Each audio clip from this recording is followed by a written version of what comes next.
The night Maria Klein fell in love, the power in her mansion went out like someone had pulled a single invisible thread, and every security camera died at the exact same second. Not one, all of them. In a house that ran on backup generators, biometric locks, and alarms that could wake the city.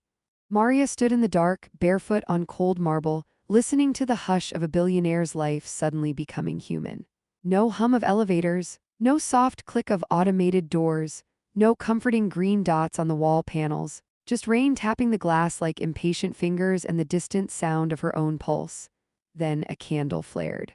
A warm orange glow rose from the hallway, steady as if it had been waiting.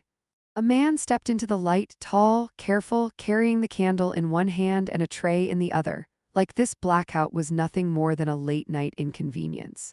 "Miss Klein," he said quietly, "you shouldn't be out here." Maria blinked, irritated that her staff had been trained to treat her like porcelain.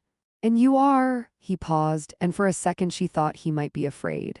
But it wasn't fear, it was restraint, like he'd learned the art of holding his voice back. "Ethan," he said, "maintenance, I'm new." Maintenance. New, yet he moved like he already knew the building's secret veins, like he could navigate the mansion blindfolded. The candlelight carved his face into shadows, soft eyes, calm jaw, a small scar near his eyebrow that looked old, earned, and never discussed. Behind him, lightning illuminated the long corridor.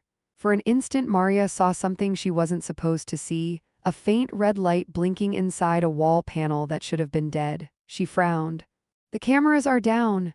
Ethan's gaze flicked just once toward the ceiling corners. "Yes, and the backup, also down." Maria's irritation sharpened into something colder. "That's not possible." Ethan set the tray on a table beside her, careful not to make a sound. On it was a glass of water and a small silver flashlight, like he'd anticipated her next thought. "It happened fast," he said. "I'm checking the generator room now, but please stay in your suite. Tonight isn't safe." Maria stared at him. Employees didn't say "isn't safe" in her house. They said "we're handling it." They said everything is under control. They smiled and lied with polished teeth. "Why?" she asked. Ethan hesitated. The candle flame trembled like it was listening too. "Because whoever did this knew exactly where to cut." Maria's throat tightened. She hated that her body reacted, hate, fear, interest, like she'd been pushed into a story she didn't write. "Did this happen before?" she asked. Ethan's eyes lifted to hers, and in that moment Maria felt something she hadn't felt in years. Someone was looking at her like she was a person, not a headline. "No," he said. "But I've seen this kind of thing." "Where?" He didn't answer. He only extended the flashlight toward her. "Lock your door, put this by your bed. If you hear anything, don't call out, don't look for it. Call security from your panic phone." Maria almost laughed. "Security can't even see right now." "That's why you call," Ethan said. "Not because they can see, because someone needs to know you're awake." The way he said it made Maria's skin prickle. "Ethan," she said slowly, "are you threatening me?" His face didn't change, but something inside his eyes did, like a heavy door closing softly. "No, Miss Klein, I'm warning you." Rain pounded harder. Somewhere far below, a door thudded shut, not an automatic door, a real one. Maria's pride rose like a shield. "I own this house," she said. "Nothing happens here without my permission." Ethan looked at her, then really looked. "With respect," he said, "that's what people believe right before they lose everything." The words hit like a slap because Maria had built her entire life on proving she couldn't be touched. She'd been born into money, yes, but she'd kept it by being ruthless. She'd taken over the Klein empire at 26 after her father's accident at sea, an accident the newspapers never solved. She'd stood at his funeral in black sunglasses while rivals smiled behind their condolences, waiting for her to fold. She never folded. And yet here was this man, this servant, this employee, speaking to her like she was standing too close to a cliff. Something in her shifted, not soft, not weak, something hungry, curious, dangerous. "What's your last name?" she asked. Ethan blinked as if he hadn't expected interest. "Hale, Hale," Maria repeated, tasting it. "How old are you?" His jaw tightened. 32. "Married?" she asked, almost casually testing how much control she still had. For the first time, the candlelight showed a crack in him. A flicker of pain so fast it could have been imagined. "Yes," he said. Maria's heart did a strange, sharp thing. "Children?" He inhaled like the answer cost him something. Two. The word sat in Maria's chest like a challenge. A married servant with 2 kids in her house, calm during a blackout, warning her like he'd seen nightmares up close. He turned away as if the conversation was over. "Please," he said again, softer now. "Go to your suite." Maria didn't move. The rain made the windows shiver and the candle flame lined as if pulled by a draft. "What if I don't?" she asked. Ethan stopped. Slowly, he looked back at her. "Then you make it easy for whoever planned this." Maria lifted her chin. "And what if you planned it?" Ethan's eyes darkened, but he didn't step closer. He didn't raise his voice. He simply said, "If I planned it, Miss Klein, you wouldn't be standing." A chill crawled up Maria's spine. Somewhere on the second floor, glass shattered. Maria flinched. Ethan didn't. He moved, fast, silent, placing himself between Maria and the staircase like instinct. He set the candle down and drew a small tool from his pocket, not a weapon, but something that could become one in the right hands. "Stay behind me," he murmured. Maria's breath caught. She could have ordered him, fired him, called for guards who couldn't see, but her body didn't obey pride. It obeyed the oldest truth: fear makes you honest. Footsteps echoed above, slow, deliberate, like someone who wanted them to hear. Ethan's voice dropped to a whisper. "If someone comes down those stairs," he said, "and they call your name, don't answer." Maria swallowed. "Why?" Ethan's eyes remained on the dark staircase. "Because Miss Klein," he said, "the last time I heard a woman answer her own name in the dark, she didn't live long enough to regret it." Maria's mouth went dry. She stared into the blackness above, where the footsteps stopped and a voice, sweet, familiar, impossible, floated down through the dark. "Maria!" Her blood turned to ice because she recognized that voice. It was her father's voice. Maria's knees nearly gave out when she heard her father's voice echo through the dark staircase. He had been dead for 9 years. Dead men did not say your name the way he had, slow, disappointed, intimate, like a private correction. The sound wrapped around her chest and squeezed, dragging her backward through time to salt air, newspapers, and a coffin that had never been opened. "Maria!" The voice called again, softer now, closer. Ethan's hand closed around her wrist. Not tight, not possessive, grounding, real. "Do not answer," he whispered. "Whatever you hear, do not answer." "But that's," her voice broke, "that's my father." Ethan didn't look at her. His eyes stayed fixed on the stairs. "I know." That word snapped something inside her. "You know," she hissed. "How could you possibly know?" "Because this isn't the first house where a dead man spoke," Ethan said. "And it's never the dead who want something." The footsteps resumed. One step, then another. Each creak of wood sounded deliberate, rehearsed, like a performance built for an audience of one. Maria's mind raced. She'd paid billions to erase threats, competitors ruined, stories buried, scandals dissolved into silence. Yet no amount of money had ever prepared her for this, grief weaponized. "Maria," the voice said again, now from the landing. "Why are you hiding from me?" Her throat burned. She wanted to scream, to run, to demand answers. Instead, her body leaned toward the voice, toward the lie shaped exactly like love. Ethan stepped in front of her fully now, blocking her view of the staircase. "Close your eyes," he murmured, "and listen to me." Not to it. She didn't want to, she did anyway. "Good," he said. "Now breathe." The voice laughed softly, her father's laugh, the one reporters used to describe as charming. "You always listen to strangers more than family," it said. "That's why you ended up alone." Maria's nails dug into her palms. Alone. The word cut deeper than fear ever could. Ethan raised his voice, not loud but steady. "Who sent you?" The footsteps stopped. For a moment there was only rain. Then the voice replied, amused. "She doesn't know yet, does she?" Ethan's jaw tightened. "Answer the question." "Why spoil the surprise?" the voice said. "She built her empire on secrets." "Let her choke on one?" Something metallic clinked on the floor above. Ethan cursed under his breath and pulled Maria sideways just as something rolled down the stairs and clattered to a stop at their feet. A phone. Maria stared at it. The screen lit up, video playing. Her own face filled the display, young, furious, standing on a dock. Her father's voice in the background, arguing, accusing. "I won't hand it over," the younger Maria snapped on screen. "It's mine now." The video ended with a scream and a splash. Maria staggered back like she'd been struck. "That footage doesn't exist," she whispered. "I made sure someone kept a copy," Ethan said, "or made a better one." The phone buzzed. "Incoming call, unknown number." The voice spoke again, no longer pretending to be her father. You see, Maria, it said, now layered with something colder underneath, truth doesn't drown as easily as people. Maria's stomach twisted. What do you want? Silence stretched. Then, I want you to remember what you are. Ethan leaned down and crushed the phone beneath his boot. The screen shattered, the call cut. Enough, he said. From above, something shifted. A shadow moved against the wall. Run, Ethan told her. What? She protested. Now. They moved through back corridors, service halls never meant for the owner's feet. Maria's heart hammered as she realized how little she knew her own house, the secret doors, the narrow staircases, the exits designed for servants, not queens. They burst into a small utility room. Ethan slammed the door, locked it, and cut the lights entirely.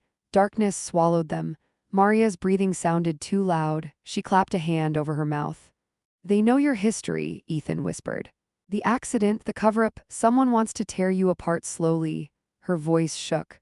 Why now? Because you're vulnerable, he said, and because you let me in. That landed harder than any accusation. You think this is about you? I know it is, Ethan said quietly. She turned toward him, anger sparking through fear. Then start explaining.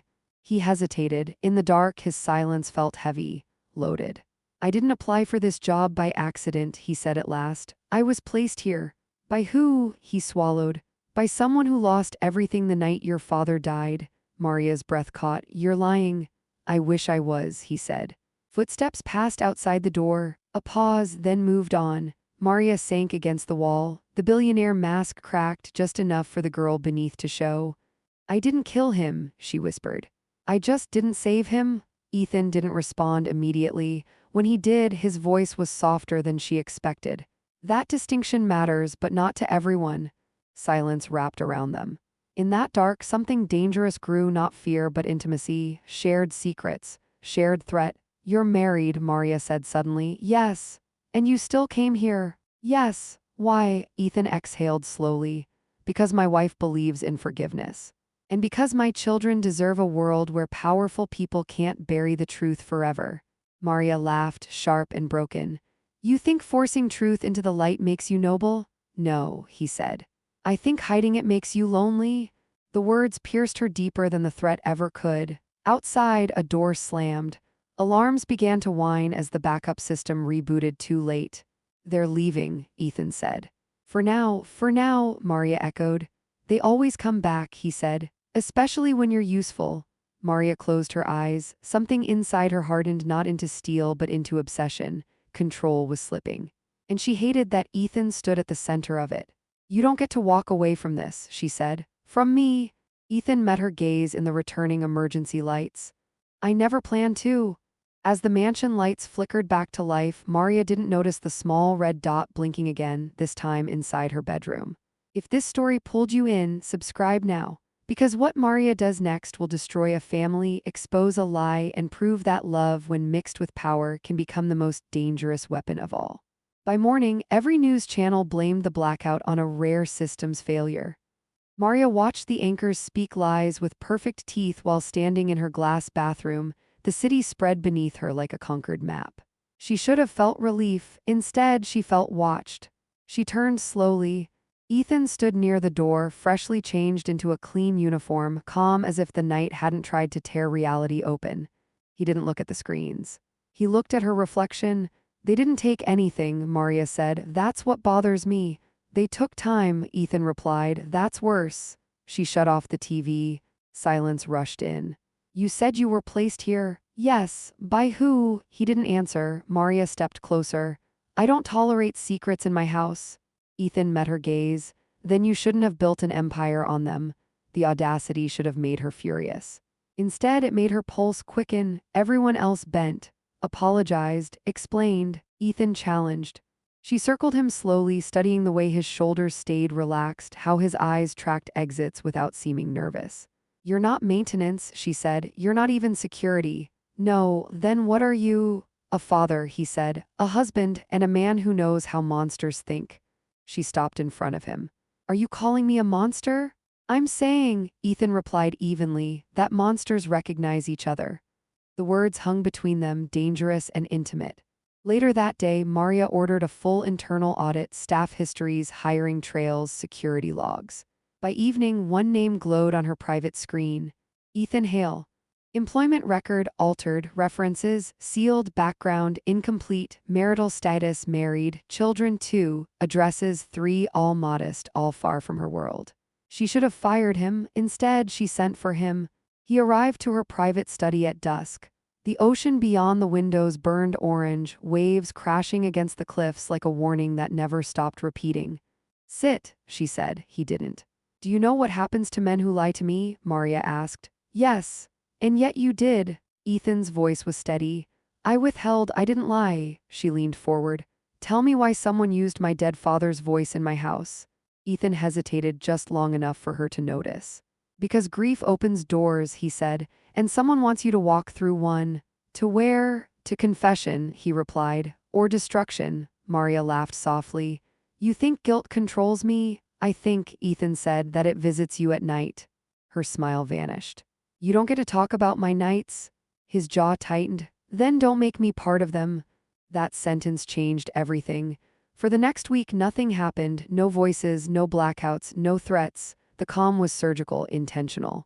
Maria found herself watching Ethan more than the security feeds. The way he spoke gently to the kitchen staff. The way he checked his phone at exact times, never random. The way he left every evening without fail. One night, she followed him. Her car stayed dark as it trailed his old sedan through narrow streets, past places money didn't reach. He parked outside a small house with peeling paint and a light glowing warmly inside. Maria watched as the door opened. A woman stepped out, soft face, tired eyes, kind smile. Ethan's wife. 2 children rushed him, wrapping around his legs, laughing like the world hadn't learned cruelty yet. Maria's chest tightened in a way she didn't recognize. This man, this calm, dangerous, honest man, belonged to someone else, to a life that looked painfully real. She drove away before he looked up. That night, Maria couldn't sleep. She called him. I know where you live, she said without greeting. Silence. Then I assumed you would. Your wife is beautiful. Another pause. He exhaled. Don't involve them. I already am, Maria replied softly. You involved me first. You followed me. Yes, that wasn't wise. No, she agreed. It was necessary. Days later, the threats returned, but quieter. Emails, documents, timelines. Pieces of the past resurfacing in places Maria couldn't control. Board members whispered. Old rivals smiled again. Someone was pushing her toward a corner. And Ethan was always there, fixing systems, intercepting files, guiding her through threats she barely understood. Dependency grew like a vine. One evening, after a brutal board meeting, Maria poured herself a drink with shaking hands. You're losing control, Ethan said from the doorway. She snapped. I'm under attack, and you're enjoying the fight, he replied. She turned, eyes blazing. You think this is a game? I think, he said quietly, you're mistaking obsession for affection. The glass shattered against the wall. Don't tell me what I feel, Maria hissed. Ethan stepped closer, too close. Then tell me yourself. Her voice dropped. I want you. Silence crashed down. He looked at her like she'd pulled a weapon. I'm married. I don't care. I do. You work for me. I don't belong to you. That was the moment Maria decided something irreversible. If truth could be weaponized, so could love. You think I don't know how this ends? She said softly. Everyone has a price, Ethan, even men who pretend they don't. He shook his head. You're crossing a line. No, Maria whispered. I'm drawing one. Outside, lightning flashed, brief, violent, revealing the shape of things to come. And somewhere far away, a woman checked her phone and felt a chill she couldn't explain. If this story has you hooked, subscribe now. Because what Maria does next won't just threaten a marriage, it will turn love into leverage and revenge into a slow-burning fire that spares no one. The first thing Maria destroyed was not Ethan's marriage. It was his sense of safety. The message reached him at 6:17 a.m., just as his children were finishing breakfast. He stared at his phone while his wife, Lily, poured coffee, unaware that her world was about to tilt. Unknown number, your wife walks the kids to school at 7:40. No security. Cute routine. Ethan's blood went cold. He didn't reply, he didn't panic. He memorized the time, the wording, the precision. This wasn't a threat born of anger, it was control, calculated and patient. By 7:20, he was outside the school himself, watching from across the street, scanning faces, counting exits. Lily noticed him. You forgot your lunch, she said, smiling. Ethan forced one back. Just wanted to see you. She kissed his cheek and walked on, never knowing how close fear had come to touching her. That night, Ethan confronted Maria. She was alone in her study, city lights behind her like a crown of fire. She didn't pretend innocence, she didn't even stand. You crossed a line, Ethan said, voice low, dangerous. Maria swirled her drink. No. I showed you one. You mentioned my children. I mentioned reality, she replied calmly. The one you pretend doesn't exist. His fists clenched. You threaten my family again and I walk. She finally looked up. And go where? I expose everything. Maria smiled, not cruelly but knowingly. You won't. Try me. You won't, she repeated. Because if you do, the people coming for me won't stop at headlines. They'll finish what they started years ago, and your family will be collateral. Silence stretched. You see, Maria continued softly, this isn't me versus you. This is us versus what's coming. You're lying, Ethan said, though doubt had already crept in. I'm surviving, she corrected, just like you taught me. He stared at her, realizing the truth he'd been avoiding. Maria didn't want him out of love alone. She wanted him because he was useful, dangerous, and morally torn. And because broken men were easier to bend. Over the next weeks, Maria tightened the net gently. A promotion, a new title, access to systems no servant should touch. His salary tripled, quietly rooted through layers no one questioned. Ethan resisted at first, then compromised, then rationalized. I'm doing this for my family, he told himself. That lie tasted bitter every time. Maria, meanwhile, played another game. She invited Lily to the mansion. Under the excuse of a staff family appreciation day, Lily arrived nervous, overwhelmed by marble floors and silent wealth. Maria greeted her personally, warm, charming, generous. You must be Lily, Maria said. Ethan talks about you constantly? He didn't, but Lily smiled anyway. They walked the gardens together. Maria listened more than she spoke, asked about the children, about dreams deferred, about sacrifices made. You're lucky, Maria said softly. Most women never know if their husbands are truly loyal. Lily laughed. Ethan's not perfect, but he's honest. Maria's smile never wavered. Honesty is rare. I admire it. That night, Maria sent Ethan a single photo. Lily smiling beside her in the garden. Maria, she trusts you. Ethan felt sick. Soon after, the pressure escalated. Old debts resurfaced, debts Ethan didn't owe, but that bore his name. False reports filed. Anonymous tips hinting at misconduct. Nothing that stuck, everything that warned. Maria never ordered him outright. She didn't need to. Stay late, she'd say casually. Come with me to the beach house, she suggested one weekend. We need privacy. The beach was quiet, moonlit, waves rolling in like secrets refusing to stay buried. They stood barefoot in the sand, the ocean breathing beside them. You could leave, Maria said suddenly. Take your family somewhere safe. I could make that happen. And you, Ethan asked. She looked at the water. I don't get to leave. You're the most powerful woman in this city. And still hunted, she replied. Power doesn't cancel guilt, it just buys time. She turned to him then, vulnerability cutting through control. I didn't ask to love you, he answered without thinking. This isn't love, isn't it? She whispered. You stand here instead of running. The wind carried salt and danger. Ethan stepped back. Don't do this. Maria's voice softened. I already have. Behind them, far up the coast, a car engine started, too distant to matter, too deliberate to ignore. If this story is tightening around you like the tide, subscribe now. Because the next move Maria makes will force Ethan to choose between the woman who owns his future and the family that owns his soul. The choice came faster than Ethan expected. It arrived as a hospital call. Lily collapsed at work just after noon. Dizziness, shortness of breath, no prior condition. By the time Ethan reached the emergency room, she was conscious but pale, confusion clouding her eyes.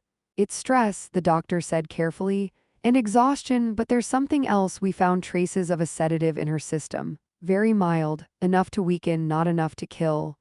Ethan's hands trembled. She doesn't take medication? The doctor nodded. That's what concerns me. Ethan knew before the sentence finished. He didn't go home. He went to Maria. She was at her private beach house, glass walls open to the sea, waves crashing in endless rhythm. She stood barefoot on the sand, wind pulling at her hair, looking almost peaceful. You did this, Ethan said, the words shaking loose like broken glass. Maria didn't turn. I warned you about the people coming for me. Don't lie, he snapped. This wasn't them. She faced him then. Her eyes were tired, not cruel, tired in a way that frightened him more than anger ever could. I didn't poison her, Maria said. I allowed something to happen. Ethan lunged forward. You touched my wife. Maria raised a hand not in defense but command. Security appeared at a distance and stopped, waiting. I made sure it was harmless, she said calmly. Temporary enough to scare you, enough to break me, Ethan whispered. Yes, Maria replied, because broken things don't hesitate. He laughed, a raw, empty sound. You think this makes me yours? I think, she said softly, that it makes you stay. Silence filled the space between waves. My children could have lost their mother, he said. They won't, Maria replied, because you'll protect them. By protecting me? He stared at her, finally seeing the full shape of her, not just a billionaire, not just a woman in love, but a survivor who had decided morality was optional if survival demanded it. You're not the hero of this story, he said. Maria smiled faintly. Neither are you. That night, Ethan didn't go home. He sat alone in his car, staring at the ocean, hands gripping the wheel until his knuckles burned. He made a decision. If Maria wanted a monster, he would become one, just not for her. Over the next days, Ethan pretended to bend.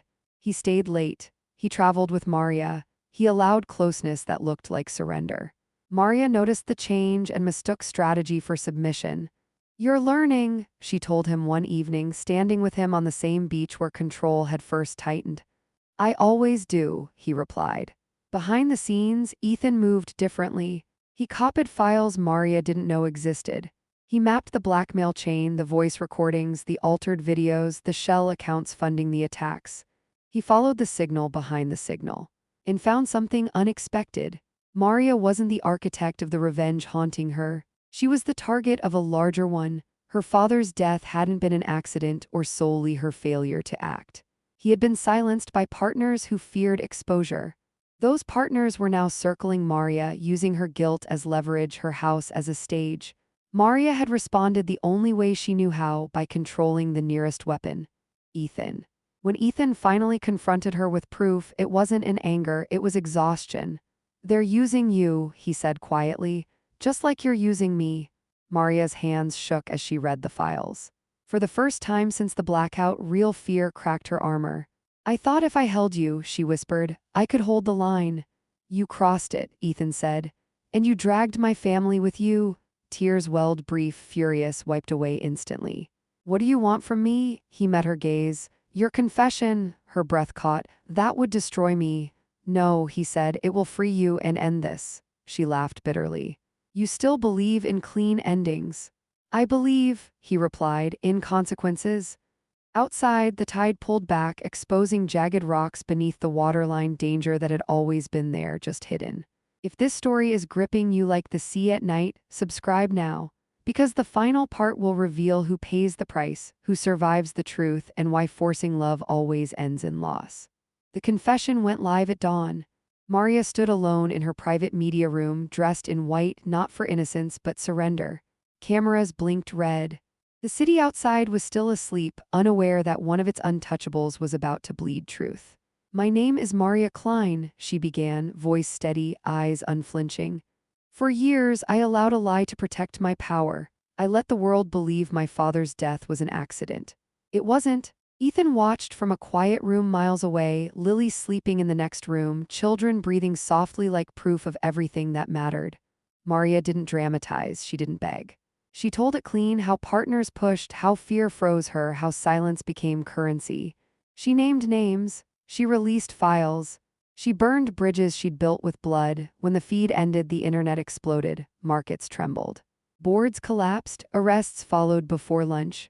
By nightfall, Maria Klein was no longer a queen. She was a target. They came for her at the beach house.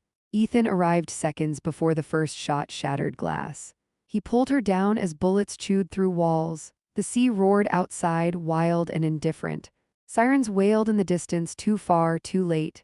You should have run, he shouted over the chaos. She met his eyes, calm in the storm. I already did, toward the truth. They escaped through a service tunnel that emptied onto the sand. Moonlight painted the beach silver, waves crashing like a countdown. At the water's edge, Maria stopped. "This is where it ends," she said. "For them," Ethan replied. "Not you," she shook her head. "I won't be taken, I won't be used again." He understood then, really understood. Power had never saved her. Control had only delayed the cost. She stepped back, the tide kissing her feet. "Tell your wife I'm sorry," she said softly. "For everything." Ethan reached for her. "Don't." She smiled, not cruel, not desperate, free.